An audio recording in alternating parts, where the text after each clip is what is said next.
Bom dia, boa tarde, boa noite, boa madrugada, galera. Quem tá falando com vocês é o professor Douglas Canário, o passarinho mais famoso do Brasil.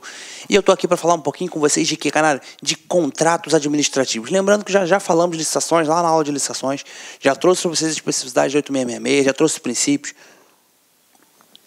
Trouxe modalidades, procedimento licitatório, dispensa, inexigibilidade, que é a contratação direta, e falo um pouquinho com vocês de contratos. E aí, primeira definição do que é um contrato, tá, gente? Vamos lá, vamos recapitular aqui, ó, comigo. Isso lá atrás, a gente já falou isso aqui, ó, fiz isso aqui contigo já. Eu, Estado, quero um objeto. Posso sair comprando? Não, ele tem que fazer uma licitação. Essa licitação ele vai olhar e vai escolher o que chamamos de proposta mais vantajosa. Ele escolheu essa proposta mais vantajosa, ele tem que ter um dos caras para vencer. O primeiro, o segundo, o terceiro, o quarto, o quinto. Ele pega esse cara que venceu, faz o quê, Canário? Adjudica e depois ele celebra um contrato. Essa é a ideia. Ou seja, ele iniciou numa licitação para finalizar em um contrato. Por isso que o nome da lei é Lei de Licitações e Contratos. Só isso, só por isso que é licitações, ou seja, eu faço uma licitação como via de regra para gerar um contrato. Onde é que eu quero chegar? Tem situações em que ele contrata diretamente, show de bola. Já falamos da contratação direta, situação de dispensa e de inexigibilidade. Mas aqui não. Aqui ele faz essa licitação para chegar lá e celebrar este contrato. Beleza, maneiro isso aí. Mas ó, isso aqui eu já consegui entender, Canário, que ele faz essa licitação para celebrar esse contrato. Só que aí, qual é a linha de raciocínio? A banca vai te perguntar isso aqui. Esse contrato é o quê? O que é um contrato? Sem pressão, valendo cargo. Errou, daqui a 4 anos tem outro concurso. Isso aí. Vamos lá. Bobeira, tá, gente? Contrato é só um acordo de vontade. Esse contrato é igual ao contrato da administração privada aqui? Não, não. Esse é igual ao contrato das empresas privadas? Não. Isso aqui é um contrato administrativo. Só que nesse contrato é um ato chamado de bilateral. É claro que o que não tiver aqui aplica-se de forma subsidiária lá. Show de bola. Mas isso depois eu falo. Mas, ó, eu quero que você entenda isso aqui. Quando ele trabalha a ideia de contrato, é somente um acordo bilateral, um acordo de vontade. Aí ele diz, ó, contrato administrativo e todo e qualquer ajuste entre os órgãos ou entidades da administração pública e particulares. Ou seja, quando ele faz um ajuste entre os órgãos, entidades e os particulares, em que há um acordo de vontade para a formação de vínculo e a estipulação de obrigações recíprocas. Isso aqui, ó, é que dá merda. Por que dá merda, Canário? Porque descumpriu é a hora que o chicote começa a comer. A gente fala de penalidade lá na frente. Mas, por enquanto, qual é a linha de raciocínio que eu quero que você entenda? É que neste contrato vai ser um acordo das duas partes. Opa, se é um acordo das duas partes, olha que bonito. Uma parte assina aqui, a outra parte assina aqui. Opa, Canário, se as duas partes assinaram, eu tenho um rostinho, olha que bonito. Automaticamente eu tenho um acordo com as duas partes assinando, só pode ser chamado de ato bilateral. Como assim ato bilateral? Bilateral é quando tem as duas partes concordando. Se as duas partes concordam, só pode ser chamado de ato bilateral. Concordância das duas partes. E unilateral? Concordância de uma única parte. Ai, não entendi, minha cabeça travou. Trava não, trava não. Quando o filho faz merda dentro de casa, quebra alguma coisa, a mãe vai lá e dá o esporro. No meu estado é chamado de esporro. Porto Alegre eles chamam de mijada, bronca. Enfim, a forma que for. Onde eu quero chegar? Quando a mãe dá uma bronca no filho, o filho tem direito de falar? Não, só a mãe que fala. Então é um ato unilateral. Tá comigo até aqui? Caralho, e quando o cara nasce feliz e contente, ele faz a merda de casar. Que maneiro, quando ele vai lá e assina aquele papel, ele tem que assinar, a mulher tem que assinar? Sim, quando eu digo com o homem, a mulher, tá, gente, tanto faz. Fazem a mesma merda junto, a merda junto. As duas pessoas assinam. Quando as duas pessoas assinam, é um ato bilateral. Ou seja, concordância de duas partes. Onde eu quero chegar? Eu tô brincando, tá, gente? Esporro de mãe é ato unilateral, o casamento é ato bi. O casamento, eu estou dizendo, é um ato de assinar, não ato de convivência. A convivência você sabe que é da mulher, mas o ato de assinar, ele é um ato bilateral. Até aqui seu coração tá batendo junto com o meu? Que maneiro, vem que vem. Então já entendi que é um acordo das duas partes, isso, sim, e que gera obrigações recíprocas. As duas partes devem cumprir. Maneiro, Canário, essa parte eu já entendi tranquilão. Vamos lá mais um pouquinho então. Vamos lá, respira comigo, que a gente tem mais informação boa pra gente tacar fogo. Aí ele diz, subordina-se ao regime de licitações e contratos, o imposto pela 8666. Quem, Canário? Além dos órgãos de administração direta, os fundos especiais, autarquias, fundações públicas, empresas públicas, sociedades de economia mistas e demais entidades controladas diretamente pelos poderes, pela União, pelos Estados, federal e município. Toma cuidado, que eu sei que as estatais, as empresas públicas e sociedades, elas não subordinam mais ao regime de 8666, pois ele tem o Estatuto das Estatais. Mas, porém, todavia, entretanto, no entanto, contudo, Na disposição expressa do 8666 ainda tem essa informação, que subordina o sim. Beleza? Então, por enquanto, você ainda leva bem beabá. Show? Vamos que vamos mais um pouquinho.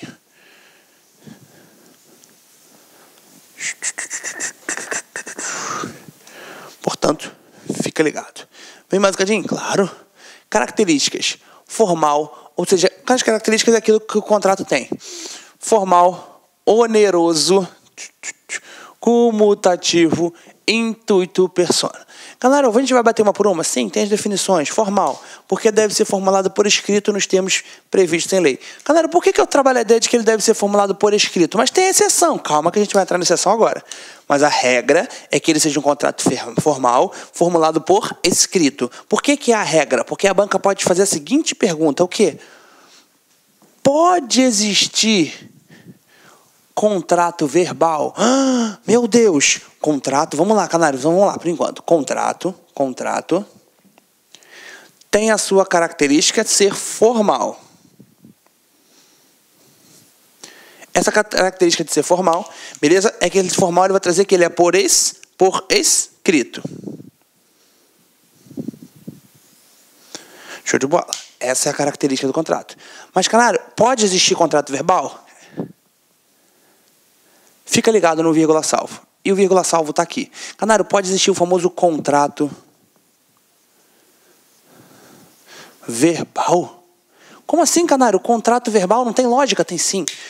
Por que eu falo que o contrato verbal você tem que ficar ligado?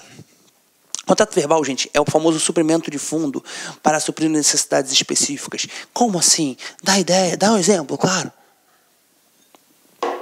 No colégio, utiliza muito isso aqui. Caneta. Utiliza no colégio? Sim. Acabou a caneta no mês de setembro. O ano acabou em setembro, ano letivo? Não. Então faz o quê, canário? Para sua prova. Para sua prova. É engraçado falar porque é complicado.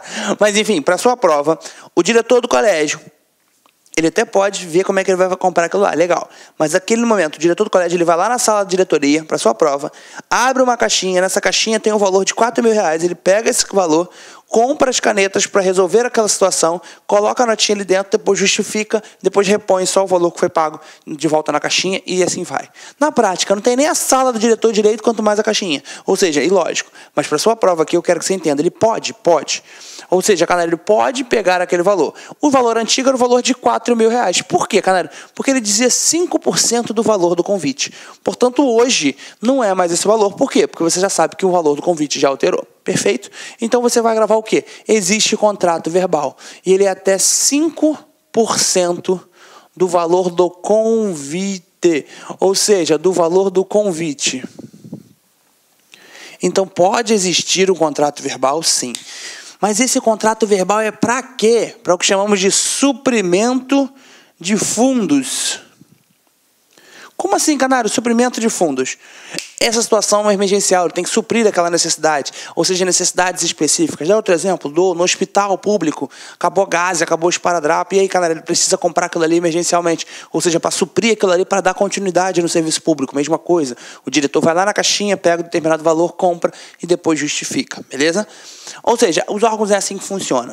Exemplo de alguns órgãos, por exemplo, no TRE, eu sei porque eu tenho um aluno meu, que inclusive é do TRE, do setor de licitações, inclusive, e é aluno meu do módulo avançado, chamado módulo avançado que eu tenho do Rio de Janeiro. E esse aluno, em determinado momento, eu estava dando aula sobre este assunto, falei deste exemplo, ele abriu na hora a carteira dele, mostrou o cartãozinho que ele tem do TRE, e ele é servidor do TRE, ele mostrou aqui, galera, é o cartão, no meu órgão é um cartão corporativo, eu posso fazer compra, determinado valor, depois eu tenho que justificar, por exemplo. É assim que funciona. Ah, mas o órgão que eu trabalho não tem. Aí é outra coisa, para sua prova, quero que você leve isso aqui. Que é o que está na lei. Pode existir? Pode. Pode existir compra do valor de até 5% do valor do convite para suprimento de fundo. Só que tem que ficar ligado nessa observação aqui que eu vou trazer para vocês agora. Qual é a observação, canário? A observação é que ele não pode gerar o quê? Garantia. Ou seja, não gera garantia de forma alguma. Onde eu quero chegar, canário? E ele tem que ser para pronta entrega e pronto pagamento. Pronta entrega e pronto pagamento. Não entendi. É o famoso pagou, levou. Vai lá e paga, vai lá e leva aquele produto. Essa é a ideia. E não gera garantia por quê? Porque se gera garantia, tem que estar formalizado para poder provar a garantia de determinada data. Onde eu quero chegar? Não vai comprar um equipamento eletrônico, por exemplo. Ele vai suprir os fundos às necessidades específicas de determinado órgão. E não necessariamente o equipamento eletrônico. Por quê? Ah, mas se eu estiver dentro daquele valor dos 5%, dane-se. Para sua prova, o que eu quero que você entenda? Ele é para pronta entrega e pronto pagamento. E que não gere garantia. Ele é para suprimento de fundos. Valor de até 5% do valor do convite. Seu coração está batendo? Beleza? De verdade? Olha para cá. Que legal. Isso é só para resolver determinada situação. Não é para ficar para o resto da vida. Beleza? Saiba disso. Ah, toda semana ele vai lá e faz um negócio desse. Não, não pode. Show? Então, para sua prova, existe contrato verbal? Sim. Como regra aqui, como característica. A característica dele é que ele é formal. E formal é que ele vai ser formulado por escrito, de acordo com os procedimentos da lei. Formal porque deve ser formulado por escrito nos termos previstos em lei. Portanto, se ele é formal, ele tem os procedimentos por escrito. Oneroso. Porque há remuneração, ou seja, existe remuneração relativa à contraprestação do objeto do contrato. Como assim, Canário, se existe remuneração? Será pago, tá, gente? O contrato é assim que funciona. O contrato é um acordo de vontade divergente. Ah, meu Deus, vem ele com o nome difícil. Não, não. É diferente de um convênio. Convênio é quando tem as duas vontades concorrendo para o mesmo resultado. E contrato é quando eu tenho duas vontades diferentes. Como assim, cara? Duas vontades diferentes. Eu, quando quero contratar, eu, Estado, quero contratar, eu quero comprar alguma coisa para alcançar o interesse público. Show de bola. A empresa que está me vendendo, ela não quer alcançar interesse público. Não vamos ser idiota. Ela quer lucro. Que maneiro. Então, eu tenho uma vontade que é alcançar o interesse público e ela tem outra que é ganhar lucro. Vontades divergentes. Daí é um contrato. Ah, que maneiro. Cada um tem a sua vontade. Aí vem um papel e estabelece tudo o que nós temos que fazer. Obrigações recíprocas, tanto a obrigação minha, eu, Estado, e a obrigação da empresa. Os dois têm as obrigações previamente estabelecidas. Show? Mas para isso eu tenho remuneração, ou seja, eu tenho pagamento, eu tenho dinheiro. Daí é oneroso, é uma das suas características do contrato. Formal, ele é oneroso. Até aqui tranquilo? Beleza comigo? Show de bola. Comutativo. O que é esse comutativo, Canário? Porque as partes do contrato, porque são as partes do contrato compensadas reciprocamente. Ou seja, a comutativa é porque os dois, tá, gente? Os dois vão ser compensados ao mesmo tempo, essa é a ideia. Ou seja, um com a forma de serviço e outro com a forma do dinheiro. Intuito personae consiste na exigência para a execução do objeto do próprio contratado. Como assim, Canário? Esse intuito personae aqui é o quê? É somente a pessoa, o famoso personalíssimo. Ele é daquela pessoa específica. Não entende? Faliu uma empresa, Canário. Ou seja, mas aí eu vou fazer o quê? Eu vou cobrar da outra... De quem? Ferro não tem como cobrar de ninguém. O sócio morreu. Os sócios morreram. Ou seja, é uma das formas de rescisão também. A gente vai ver isso lá na frente. Onde eu quero chegar? São situações que eu não vou imputar a uma outra pessoa. Por quê? Porque intuito personae é somente daquela pessoa que celebrou o contrato. Ou seja, daquela empresa que celebrou o contrato, por exemplo. Show de bola? Beleza por enquanto. Maneiro. Então, por isso que é chamado de intuito personae. Aí vem... Então, as características, bem tranquilo. Foi nada absurdo. Observação. Está aqui para a gente, ó. A teoria geral dos contratos aplica-se subsidiariamente aos contratos administrativos. Como assim? Os contratos do direito civil aqui lá fora aplicam-se subsidiariamente. Primeiro, eu observo as normas dos contratos. Ou seja, subsidiariamente eu posso aplicar a teoria geral dos contratos. Canário, vem algumas definições aqui de vários autores e a gente vai começar a queimar gordura em algumas definições, fazer alguns desenhos e por aí vai. Vou ler o que o Eli diz pra gente. Eli Lopes Meirelles, porque você sabe, gente, a galera já é meu aluno, sabe que o nome do meu cachorro também é Eli, exatamente por causa deste professor. Ensina que a instituição do contrato, ou seja, a instituição do contrato é típica de direito privado, baseada na autonomia de vontade e na igualdade jurídica dos contratantes, mas é utilizada pela administração pública na sua pureza originária, contratos privados realizados pela administração, ou com adaptações necessárias aos negócios públicos, contratos administrativos proporcionalmente ditos. Daí porque os princípios gerais dos contratos tanto se aplicam aos contratos privados, civis e comerciais, quanto aos contratos públicos, dos quais são espécies dos contratos administrativos, os convênios e os consórcios executivos, de acordo com e os acordos internacionais. Ou seja, onde eu quero chegar? Essa definição de ele traz o que para a gente? Que ele obedece às normas gerais. Sim, e obedece aos princípios dos contratos também. Beleza, mas ele é as normas da teoria geral dos contratos somente de forma subsidiária. É isso que eu quero que você grave. Beleza? Porque senão ele não vai obedecer de forma subsidiária. Por enquanto, tranquilão? Show de bola. Vamos mais um cadinho? Vamos embora. As famosas cláusulas exorbitantes. Mas antes de trabalhar dela, eu vou trabalhar as cláusulas dos contratos. Vamos lá. Um contrato. A gente vai fazer uns mapinhas aqui. Ó. Primeiro raciocínio que eu sei já que ele é um ato chamado de ato bilateral. Fica ligado. A banca já chamou bilateral também chamado de sinalagmático.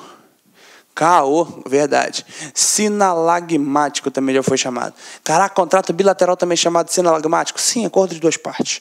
Toma cuidado que mais uma ideia do contrato, canário. É que o contrato tem as cláusulas pré-estabelecidas, ou seja, as cláusulas do contrato vão estar previstas dentro dele. Show? Fica ligado. Se a cláusula vai estar previsto dentro do contrato, eu tenho tudo aqui dentro. Se a cláusula dentro do contrato, uma dessas características é chamada de contrato de adesão. Ou seja, esse contrato de adesão é que as cláusulas estão pré-estabelecidas. Pacífico que tem aqui? Legal. Só toma muito cuidado com isso aqui. Se as cláusulas estão pré-estabelecidas, tem situação que a cláusula vai além do contrato? Sim, que ela ultrapassa o contrato. Se ela ultrapassa, é chamada de cláusula exorbitante. Por isso que ela exorbita o contrato. Só isso, gente. E aí, tu tá com medo de quê? É só isso. Olha pra cá. Contrato, por enquanto, é um ato bilateral. Show de bola. As cláusulas estão dentro do contrato. Cláusula que vai além é chamada de cláusula exorbitante. Depois a gente vai falar dela, já. Por enquanto, eu vou construir raciocínio contigo antes de sair jogando slide. Eu não tô aqui para ler slide, tô aqui para te mostrar como vai ser. Você vai montando seus mapinhas e a gente vai batendo depois a teoria dentro de cada tópico. Show? Maneiro. Mais um pouquinho. Dentro deste contrato aqui, eu tenho algumas características. Eu quero falar exatamente de duas. Uma delas é que ele é um contrato chamado de contrato formal. Lembra? Se é formal, é porque ele vai ser formulado por escrito. Show de bola. Mas, canário, pode existir como observação. Pode existir contrato verbal? Sim. Existe o famoso contrato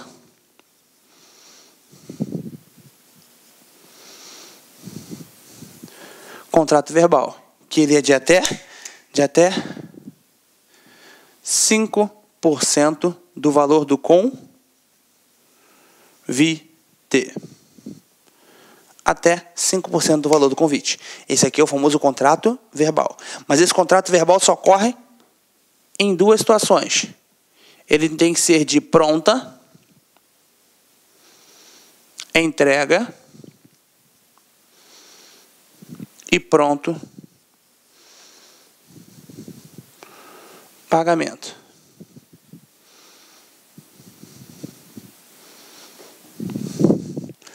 Pronta entrega e pronto pagamento.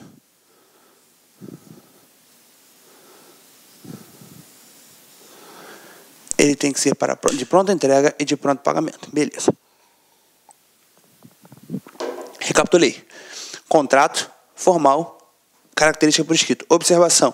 Isso aqui, observação, é exceção. Beleza? Existe contrato verbal? Sim, de até 5% do valor do convite. Desde que seja de pronta entrega e pronto pagamento. Pacífico por enquanto?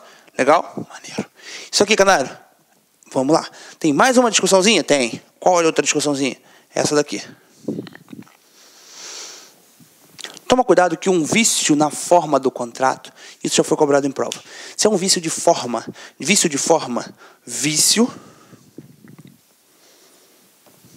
de forma, a banca pode falar que torna o contrato maculado.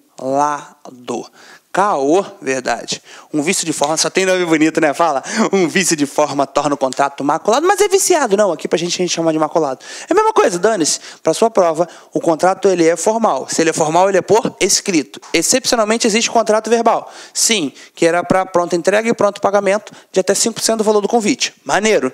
Voltei para cá. Esse vício de forma torna o contrato o quê? Maculado. Se tiver um vício na forma, torna o contrato. Contrato verbal não é vício de forma, é exceção que a lei permite. Vício de forma, ele era para ser escrito, não está dentro daquela exceção ali, e fizeram de outra forma. Tornou o contrato o quê? Maculado. É assim que chama. Show de bola? Tá comigo? De verdade? Coração batendo? Firme, forte? Maneiro. Vamos lá que tem mais um pouquinho.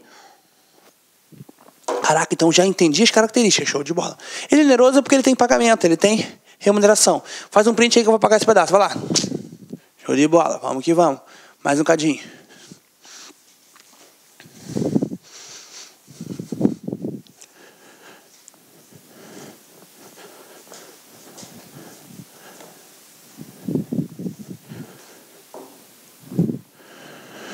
O que distingue o contrato administrativo do contrato privado é a supremacia.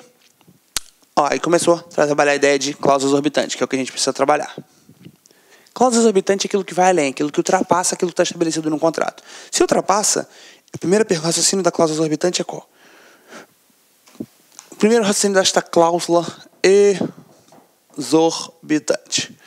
Primeira ideia é que se ela ultrapassa aquilo que está no contrato, o contrato estava aqui com as cláusulas todas pré-estabelecidas, e vem uma cláusula e ultrapassa aquilo ali, ela vai além. Se ela vai além, eu falo, eu não concordo. O que o Estado diz para mim? Dane-se que você não concorda. Se ele aperta o botão do dane-se, é que essa cláusula exorbitante decorre do princípio da supremacia, do interesse público. Lembra? Se toda vez que eu escutar o botão do dane-se, surge o princípio da supremacia do interesse público. Por enquanto você está aqui? Maneiro. Coração ainda bate? Firme e forte? Maneiríssimo. Então, beleza. A cláusula exorbitante decorre do princípio da supremacia do interesse público. Show, show, show.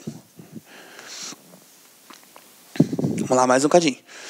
O que distingue o contrato administrativo do contrato privado é a supremacia do interesse público. No contrato privado eu não tenho, porque no contrato privado eu estou no direito privado, automaticamente situação de horizontalidade. E no contrato administrativo eu estou no direito público, automaticamente situação de verticalidade, supremacia. Sobre o particular, que impede que o Estado, em certos benefícios, ou seja, que permite ao Estado certos benefícios sobre o particular, que não existe no contrato privado. Ou seja, no privado é claro que não. Estes benefícios ou peculiaridades são denominados pela doutrina de cláusulas exorbitantes e são previstas no contrato administrativo de forma, fica ligado aqui agora, de forma explícita ou implícita. Ou seja, ele pode estar de forma explícita ou de forma implícita. Onde eu quero chegar? Primeiro raciocínio de cláusula exorbitante, para a gente montar um mapinha aqui maneiro. Caraca, caralho, cláusula exorbitante, isso, a gente vai bater e vai voltar. Eu vou bater contigo porque quando ele falar de cláusula exorbitante, você tem que ficar ligado que ele decorre da supremacia e que ele pode ser expresso ou quando ele pode estar implícito. Ele não precisa estar necessariamente de forma expressa no contrato. Show? Eu vou fazer uma questão e a gente vai voltar para fazer esse mapinha. Ano 2018, FGV trouxe para a gente, lá em 2018, na prova do MPR, técnico do Ministério Público e Tecnologia da Informação. Os contratos administrativos se diferenciam dos contratos de direito privado, por proporcionarem alguns tipos de prerrogativas para o poder público. Essas prerrogativas são chamadas de, ou seja, contrato de direito público diferenciando do direito privado. Essa prerrogativa é chamada de quê? Tratados desiguais, acordos impróprios, fato do príncipe. Existe fato do príncipe? Sim, a gente vai trabalhar lá na frente.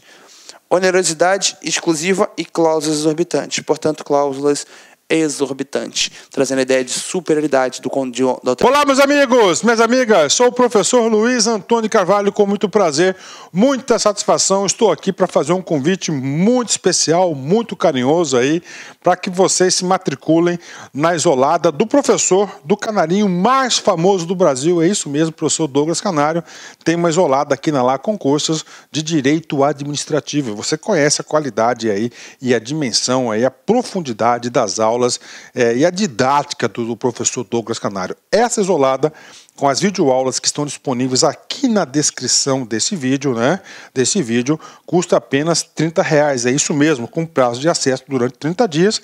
Você poderá assistir quantas vezes quiser e na hora que desejar. Bacana? Então o convite está feito aí. Venha fazer a isolada Direito Administrativo com o professor Douglas Canário aqui na Lá Concurso. Um forte abraço, espero vocês. Tchau, tchau.